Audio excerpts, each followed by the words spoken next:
Kita lagi berada di Panrita Lopi Beach. Ini pantainya. Keren kan? Keren kan? ya kita akan menikmati indahnya siang di pantai Panrita Lopi. Nah, kawan-kawan, yuk datang ke Panrita Lopi. Kita berenang tuh. Banyak yang berenang di sana. Sahabat Gibah, gerakan literasi bikin betah. Halo pemirsa, kali ini kami lagi liburan loh di pantai Panrita Lopi. Pantai ini terletak di pantai Muara Badak dan merupakan salah satu dari 13 destinasi wisata pantai yang ada di sini. Lokasinya memang agak jauh sih. Kalau dari Kota Tenggarong, kita harus melewati Kota Samarinda dulu baru bisa ke sini. Tapi meskipun jauh dari Kota Tenggarong, sampai di sini gila, tempatnya estetik banget. Yuk ikutan kami, check it out. Kali ini kami akan berkenalan dengan pengelola langsung dari Panrita Lopi, namanya Bapak Daeng Lompo. Sebagai pengusaha, beliau udah best banget. Kita wawancara yuk. Halo sahabat Gibah, gerakan literasi bikin betah. Halo sahabat Gibah, hari ini kita lagi di Panrita Lopi, tempat wisata pantai yang ada di Muara Badak. Tempatnya keren. Kesempatan kita kali ini ketemu sama pengelolanya yang oke, ganteng-ganteng. Bapak Daeng Lompo, orangnya malah gak malu-malu ya sahabat, maklum. Baru kenal. Setelah Bapak Daeng ada Bapak Eko Satria. Tangan buat dua narasumber pagi ini, sore ini. Nah, aku happy banget. Jangan lupa tepuk tangan biar rame. Nah, teman-teman, hari ini aku betul-betul excited banget dan aku berharap video ini viral. Nanti tugasnya semua kasar video ini, pokoknya ini video acak, tapi aku berharap ini viral. Nah, tujuan aku bikin bersama teman-teman Gibah, bikin video ini untuk mengenalkan Panrita yang memang sudah dari sononya keren, makin keren lagi. Tujuannya kalau nggak salah mau go internasional ya Pak ya? Go internasional guys.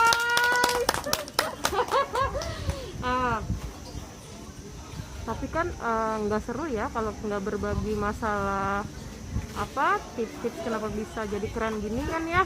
Nah, hari ini kita ngulik, mudah-mudahan orangnya mau. Oke, Pak Daeng. Yes. Udah berapa lama sih mengelola Panrita? Saya juga jadi tukang sapu di Panrita ini mulai dari tahun 2017 Februari. Tukang sapu bisa kaya ya, gimana masih jualan? Nyapu sampah. Itu awal mulanya Deng ya? Dan seterusnya. Tukang nyapu aja bisa kaya. Oke, catat. Nah, terus sejauh ini berapa pengelola di sini? Untuk saat ini di Pulau Pangempang ini sudah ada 9 titik. 9 titik. Ada 9 titik pantai yang terkelola. Ya, mohon izin saya sebutkan satu persatu biar semuanya bisa dikunjungi dan memang wajib dikunjungi. Kalau ke Muara Badak itu bukan Pantai Lopi saja, tetapi di Pulau Pangempang ini ada 9 titik. Mulai dari ujung sana itu Pantai Jingga, Pantai Pasir Putih, Pantai Pelangi, Pantai Blue Beach, terus Pantai Mutiara Indah, terus Pantai Ceria, terus Panrita Lopi Beach, terus Pantai Bakau Pangempang, terus Pantai Indah Kurma. Berarti yang paling ujung Indah Kurma ya Deng? Yes, jadi semuanya ada 9 titik. Destinasi yang ada di Muara Badak ini semuanya sudah ada 13 titik. 13 titik yang? Yes, yang 4 pertama Pantai Tanjung, terus kedua Pantai Malabar, terus yang ketiga Pantai Sambera, Mangrove Sambera. Terus Pantai Indah Sambera. Jadi berjejer di situ semuanya itu di daerah Sambera. Jadi semuanya ada Sambera. Kalau yang Malabar. Jadi teman-teman kalau berkunjung ke Muara Badak jangan lupa tinggal Anda pilih mau kemana saja bisa, semuanya nyaman, semuanya indah dan semuanya bisa dikunjungi. Tagline-nya semuanya nyaman, semuanya indah, dan semua bisa dikunjungi. 9 pantai guys. Yes, gitu. 9 pantai. Oke. Nah, Dang, bagi tips dong, kok bisa ramai sih gitu? Apakah memang penjualannya karena melalui medsos atau pengenalannya ada yang khusus gitu? Gimana? Soalnya kita juga bakal usaha pantai ya, kita bikin pantai kan bentar lagi. Pantai Indah Kapuk. Pulang dari sini, bawa pasir, bawa air asin, bawa karang, taruh depan rumah. Iya. Jadi pantai. Ketularan kaya ya. Nyapu dulu depan rumah. Nyapu dulu. Jadi menurut Dayang Lompo, untuk menjadi kaya itu hanya dimulai dengan jadi tukang sapu. Setelah itu jadi begini. Ini berlebihan. Berlebihan. Jadi kalau tips yang saya lakukan ada 3 hal. Pertama,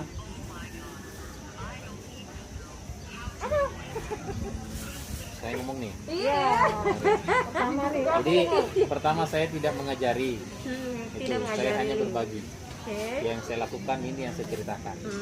Pertama harus menguasai media. Harus Menguasai media. Terus Ya, komunikasi dan interaksi komunikasi dan interaksi. dan lintas asosiasi. Tiga Terus kebijakan itu harus ada. Jadi kita akan leluasa bergerak apabila ada kebijakan dari pemerintah. semua berjalan, semua bisa beroperasi itu dikarenakan kebijakan dari pemerintah melonggarkan sehingga kita bisa bergerak dari pesona. Soalnya kalau bicara zaman dulu kita kenalnya tuh pertama kali Pangempang ya. Iya. Taunya kan Pangempang tuh udah yang tiba-tiba kok viral. Nah, Pangempang itu yang paling itu. Jadi perlu saya luruskan ini. Ini kampung Pangempang namanya. Ternyata ini kampung Pangempang, teman-teman. Jadi pulau ini namanya Pulau Pangempang. Biar tidak salah paham sih, saya bisa luruskan. Ramainya dulu di sini tuh ya memang kegiatan teman-teman dari komunitas. Karena kebetulan saya adalah bagian daripada perjuangan itu. Ya alhamdulillah. Pertama ya kerja keras, kerja ikhlas dan kerja. ya, jadi orang sudah bekerja ikhlas, orang sudah bekerja keras, strategi. Karena ada tiga lagi pasar yang harus kita lihat. Pertama, kelas menengah ke bawah itu 25%, kelas milenial itu 60%, dan kelas menengah ke atas itu cuma 15%. 12%. Insya Allah Pantai Talupis semuanya diambil. Kelas ini. Semuanya. Yes. Tidak ada batasan bilang harus milenial aja sampai ke Pantai Talupis, tidak. Makanya semua kalangan masuk. Oke. Karena kenapa? Apa namanya? Wisata ini kita harus memberikan ketenangan dan kenyamanan. Kalau 3 hal ini dapat di tempat kita, maka orang itu akan bolak-balik tempat ini. Kesenangan, Ketenangan dan kesenangan, ketenangan dan kenyamanan, kayak jatuh cinta ya. Iya, kalau kita lagi jatuh Yes. cinta kan gitu. Jangan sampai Anda jatuh cinta sama Pantai Talupis. Iya. Kayaknya aku sudah jatuh cinta loh, pengen camping di sini. Iya kan? Bu Listi udah belum apa-apa udah. Sudah jatuh cinta pengen camping di sini. Kayaknya lah ini kedatangan kedua sudah. Tapi saya juga kedua loh. Kedua. Dulu di sini belum ada apa-apa. Belum ada Tapi setelah saya yang kesini kedua ini luar biasa banget perkembangannya, terpesona. Jadi saya pengen balik lagi. Kalau begitu saya ingin bertanya balik dong. Apa yang membuat Anda terpesona dan akan kembali lagi ke Pantai Talupis? Ada pohon cemaranya. Pertama masuk dari depan itu dari pohon cemara itu Terpesona. Ada pohon cemaranya itu loh bikin terpesona. Di sini tuh sejuk. Biasanya kalau di Senang nggak melihat itu? Itu yang saya bilang tadi di 3 itu. kenyamanan. Senang. Jadi mau dibalik-balik itu 3 tidak apa-apa. Orang masuk sudah melihat sudah senang. Oh, merasa suasananya sejuk, tidak akan tenang. Nah, ketenangan ini ada 2 hal, suasana dengan keamanannya orang. Orang sudah merasa tenang kalau keamanannya orang terjaga. Ya kalau kebersihannya ya kebetulan saya sendiri juga sebagai tukang sapu. Iya. Jadi selain pengelola beliau juga tukang sapu. Catat teman-teman, catat ya. Jadi kalau misalnya ke Pantai Talupis nyari pengelolanya tinggal bilang aja mana deh yang tukang sapunya, ketemu. Ada. Oke, Ada yang kalau boleh tahu itu untuk hutan pinusnya ini buatan apa memang sudah ada dari dulu? Jadi kita hanya nanam. Masalah selesai ditanam itu kita serahkan sama Yang Maha Kuasa. Ternyata jadi bagus ya. Ya karena sebelum ada ini dulu rawa. Dan terus ditanami pohon itu sebelum pohonnya ditanam saya sudah gambar-gambar. Karena semuanya konsep saya sendiri. Saya sudah oret-oret di kertas. Setelah itu baru saya serahkan sama teman-teman untuk menyelesaikan semua penanamannya.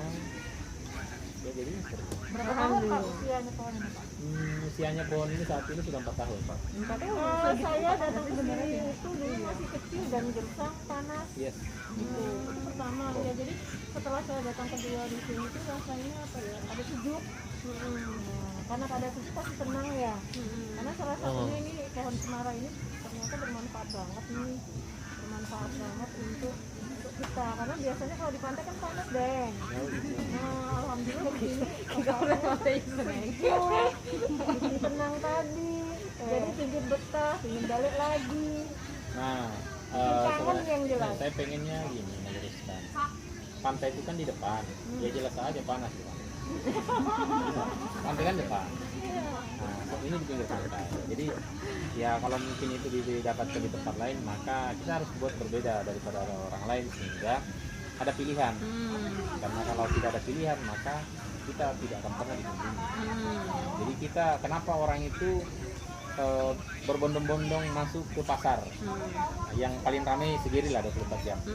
Tetapi semua laku. Tingkat pelayanannya bagaimana? Bagaimana melihat konsumen, bagaimana dia berinteraksi dengan konsumennya sehingga dia mampu menggait dan berbelanja di tempatnya. Tidak perlu lagi kita ngadakan karena belanja di tempatnya si A, saya iri sama mereka, belanja di tempatnya B, saya iri sama mereka. Kalau hanya itu yang kita lakukan, maka kapan kamu bisa memperbaiki dirimu sendiri? Karena kalau kamu sibuk mengurusi orang lain, tidak ada waktu untuk mengurus dirimu sendiri. Barakallah. Ilmu lagi yang didapatkan. Dan ini kan bentuknya udah oke nih. Ada Biasa aja. Terus mau ada tambahan spot nggak? Misalnya tiba-tiba kalau saya kan lebih nyanyi nih karaoke. Siapa tahu di ujung sana mau ada panggung. Saya boleh lah malam minggu tiap sini ya kan? Nih Pantura. Rasanya sudah ada panggung. Ada. Ya Allah. Oh ini. Izin lagi. Iya nggak kelihatan. Panggung sudah ada. Tambahan lagi itu apa? Jadi, Homestay. taruh saya ini. Ini semua gazebo akan dibongkar. Wow. Yang depan apa ini? Ini semua akan dibongkar ini yang 7 ini. Nanti ditata di pinggir ke belakang. Terus nanti homestay-nya dari pinggir sini sampai ke depan. Jadi nanti orang masuk sudah langsung lihat pantai. Karena tujuan Anda datang ke sini, saya mau ke pantai Pandrita Lopi. Kan begitu? Jadi disebut pantainya duluan. Setelah itu saya harus bisa menyajikan apa yang diinginkan orang. Saat ini jujur saja, saya masih kurang bisa menyajikan apa yang diinginkan orang. Tapi insya Allah saya akan berbenah bersama pasukan dan bekerja ekstra demi kenyamanan dan ketenangan. Wow, luar biasa. Keren. Ternyata tipsnya gampang-gampang susah, sahabat Gibah. Berapa literasi bikin? Betah. Nah, di sebelahnya ada yang ini kita punya narasumber juga. Yes. Sudah kelihatan sudah. Ketua Putri Bontang. Ketua Putri Bontang, namanya Pak Eko, orangnya manis. Oh tadi Deng, menyenangkan, menenangkan, dan menyamankan. Pak Eko, Ya, cerita dong, ini lagi apa di Muara Badak, lagi berkunjung atau bagian dari Muara Badak? ya kebetulan saya sering bersama pengelola pantai Pandrita Lopi, Sudah Ahmad, saya dari Bontang, dan apa yang menjadi harapan Bontang ke depan, di mana Bontang itu sekarang 84 sekian persen itu wilayahnya air perairan. Jadi wilayah Bontang itu sekarang sudah semakin kecil untuk daratannya dan perairannya adalah perairan laut. Makanya saya ke Pandrita Lopi belajar Luar biasa. tidak aman. Luar biasa. Saya saya belajar dengan adik saya yang sudah lebih dahulu mengelola pantai, sehingga harapan kita ke depan Bontang itu nantinya setelah pasca industri dan petrokimia, gas, setelah itu maka Bontang akan menjadi kota wisata perairan. Luar biasa. Nah, kalau kita sudah bicara perairan, berarti laut itu menjadi teras kita, bukan menjadi belakang rumah kita, tapi menjadi beranda depan untuk Bontang ke depan bisa mengeksplor, mengekspos, dan mengeksibisi potensi-potensi lautnya. Luar biasa. Mudah-mudahan nanti apa yang saya dapatkan ilmu dari pantai mineralogi, dari Dinda Ahmad Lumpo itu bisa saya terapkan di Bontang. Ternyata gitu ya, yang datang ke sini ketua putri loh, ketua namanya Pak? Perhimpunan Usaha Taman Rekreasi Indonesia. Dari Bontang belajarnya penelitian luar biasa. Tepuk tangan untuk Pak Daeng. Nah, Pak Eko, aku mau tanya nih, Bontang itu kalau nggak salah punya pulau juga kan ya? Pulau Beras Basah. Beras Basah itu tuh ke depan ada usulan nggak sih dari Putri sendiri untuk bikin seperti Pandrita misalnya gitu. Jadi setelah Putri ini kan struktural, jadi dari pusat, provinsi, daerah, kabupaten, kota. Tentunya saya juga mendapat referensi dari Putri Provinsi, pengurus Putri Provinsi, dan Putri DPC Kukar. Yang di Ahmad Lumpo juga ketua Putri Kabupaten Kukar. Jadi dari referensi itulah saya ada semacam blueprint atau master plan untuk Pulau Beras Basah itu kedepannya bisa tertata dan terkelola. Artinya tertata terkelola itu bahwa Pulau Beras Basah itu diharapkan kedepannya bisa menjadi destinasi wisata. Jadi destinasi wisata yang itu bukan hanya terkelola secara amatir, jadi terkelolanya harus secara profesional. Karena apa? Karena pulau itu adalah seperti Maratua, Berdawan, itu harus bisa mengangkat ikon suatu daerah. Ya, mudah-mudahan nanti dengan adanya Putri di Kota Bontang, bersinergi dengan Putri Kukar, kemudian disupport oleh Putri Provinsi, Mbak Dian Rosita sebagai ketuanya, itu kita akan semakin akselerasi percepatan untuk pembangunan wisatanya semakin cepat. Siapa tadi? Dian Rosita. Dian Rosita itu siapa? Dian Rosita itu siapa?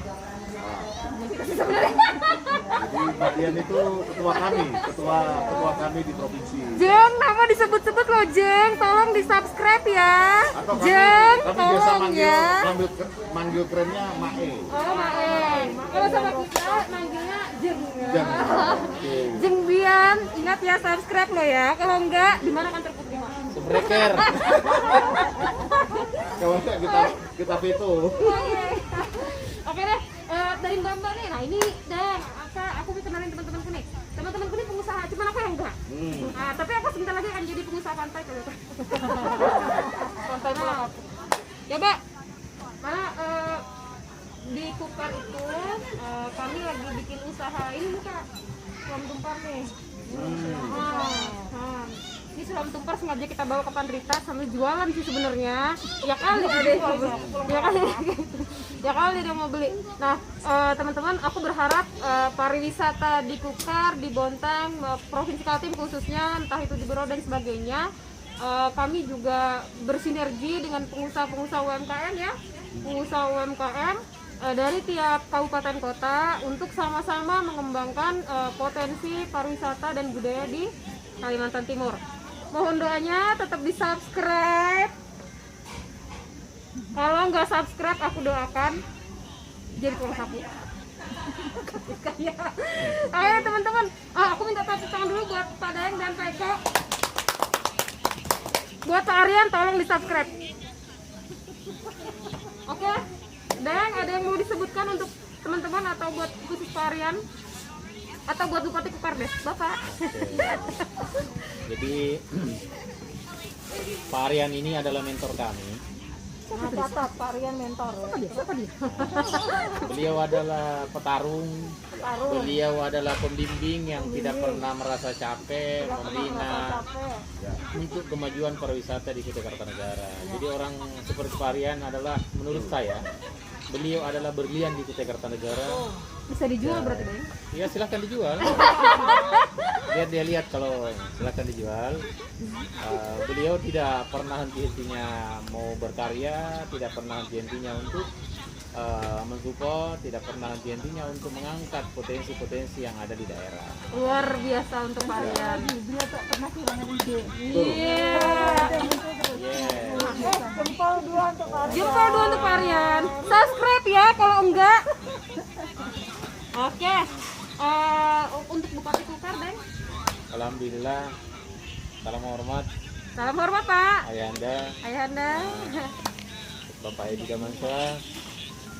Luar biasa supportnya untuk pariwisata di Kutai Kartanegara. Dan kembali lagi, saya pribadi Dayeng Lompo bermohon agar sekiranya ada kebijakan-kebijakan mengarah ke pariwisata yang bisa melonggarkan sedikit kebijakan agar pariwisata tetap bergeliat dan ekonomi kreatif dan ekonomi UKM bisa lebih maju lagi di masa yang akan datang. Subhanallah, keren banget. Keren banget. Thank you Pak Dayeng, Pak Eko, makasih banyak. Ya, teman-teman, gibah kita kali ini kita mau jalan-jalan dulu untuk narasumbernya udah capek dan kayaknya Pak Dayeng mau lanjut nyapu ya. Jadi kita nggak lagi. Nyapu duit mah. Oke. Salam gibah, gerakan bikin betah. Oke sahabat Gibah, gerakan literasi bikin betah. Demikianlah wawancara kami dengan pengelola Pantai Panrita Lopi, Bapak Dayeng Lompo.